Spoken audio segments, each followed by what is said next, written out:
Today, we're going over the recording modes of the PR-2 and how to use them. First, on the PR-2, short press the record button and scroll down to the mode menu. Here, you can see the three major recording settings. You have the option of mono or stereo tracks. Note that 32-bit float bit depth is only available in the mono track mode. In record mode, you can pick between three different record triggers: always, manual, and sync record.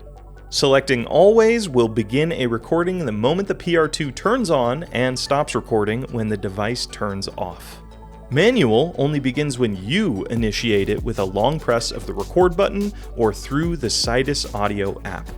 Sync record causes the PR-2 to start recording a new file when the device is synced via timecode. It will also start a new file during a record session if it receives a wireless timecode sync signal from a TC1. Note, you may lose a small section of audio during the file transition. Once your mode settings are dialed in, you can scroll to the top of the settings page and dial in your gain. If your PR-2 is in stereo mode, you can control the gain of each channel independently. One thing to note is that the limiter is disabled in 32-bit float mode.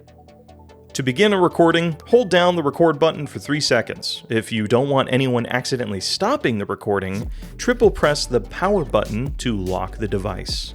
Triple pressing the power button again will unlock your device. You now know how to set up a recording on your PR-2. Until next time, happy shooting.